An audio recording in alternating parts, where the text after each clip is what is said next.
What is up everybody, welcome back to a brand new video. This is Gaming God, or you guys can call me Aiden for short, and today I'm going to be going through the best class setup for playing on the map Nuketown, and I'll also be giving you guys the best tips to improve your game when you do in fact play on it.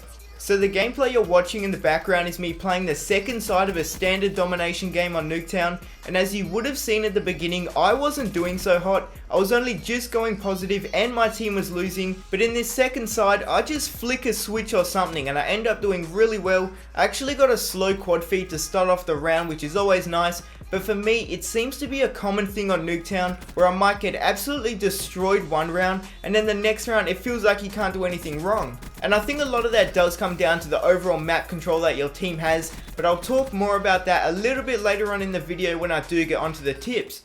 But first up, I want to talk about the best class setup for this map. So obviously in the gameplay I'm using the Nuk3Town SMG, and this was before the double XP weekend when I was only using the Nuk3Town to complete challenges, but after playing with a number of SMGs on this map, I would say the Nuk3Town is probably one of the best guns to use because there isn't a set weapon that I would say does really well on Nuketown. For the SMGs, I would say either the Nuk3Town or the Razorback would work best, and the reason I've chosen these two guns is because even though you do look at Nuketown and you realize how small the map is, it can be really difficult to actually get up in the enemy's face sometimes, so you need an SMG that is not only great at close ranges, but one that is also capable at longer distances, which I think these two are. Having said that, I would also say that any of the assault rifles could do a good job as well, particularly the M8, which just melts everything no matter how close or far away the enemy is. So if you do have the M8 unlocked, I would say to use that, but any of the other assault rifles would be absolutely fine.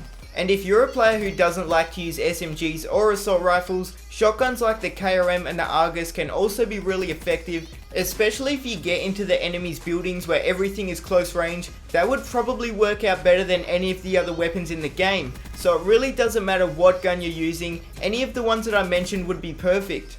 So I'm not going to be going through attachments because like I just mentioned, there could be a heap of different combinations for the type of gun you're using, so just go with what you usually do, but I want to talk about the rest of your class because that's what's important. So for perk 1, I would definitely go for 6th Sense. You guys probably know that I always use it, but for this map I think it's really important because if you're in the enemy base and they're spawning on you, it can get pretty hectic, so it is nice to have an indicator on where the enemies are.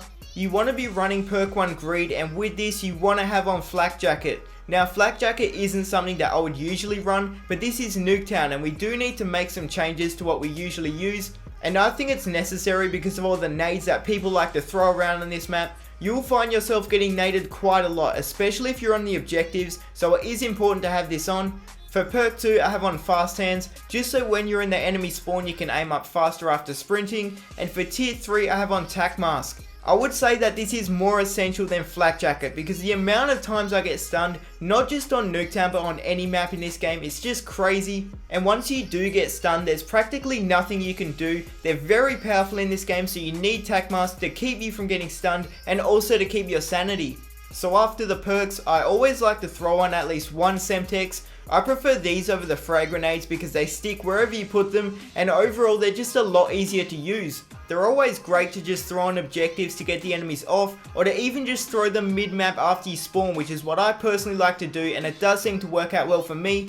And if you still have space after you put on a Semtex, maybe just throw on a concussion grenade as well until you fill up all the spots on your class.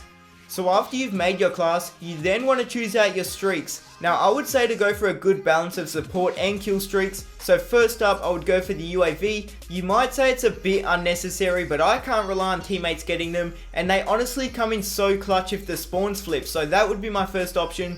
Second, I would go for either the Lightning Strike or the Sentry Gun. It all depends on which one you prefer because they are two very different type of streaks. The Lightning Strike is obviously an aerial strike, whereas the Sentry Gun is on the ground, but both can get you a lot of kills. Then lastly, I would say to put on a relatively high streak because if you're playing objective you can get them pretty fast. My personal option would be the Wraith. It can get shot down but it'll usually get you a bunch of kills, especially if you can get the enemy team out in the open. Then for your specialist, I would personally go for the Tempest because people usually like to bunch up a lot in Nuketown, and that means you have the chance of getting a ton of kills just from people walking into their dead teammates. But that's just me, you can go with whatever you're comfortable with. I really don't think it's going to make that much of a difference. So that's everything I would say to put on your Nuketown class. Now I'm just going to talk about some tips that will help you out when you do play on this map.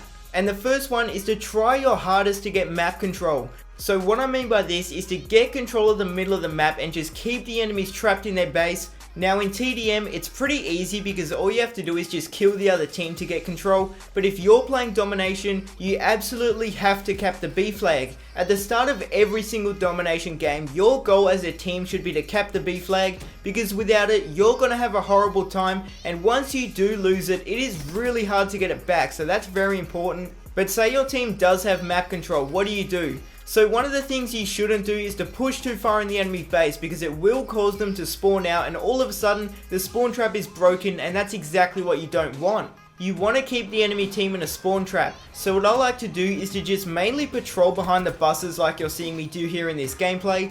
And this is where having a more long range SMG comes into it, because I have the range to get kills from the buses pretty easily. So you will get a lot of kills doing that, but occasionally I like to push up a little bit further. As you guys saw, I'm up in the house killing them, and that's just fine as long as you don't go right into their spawn.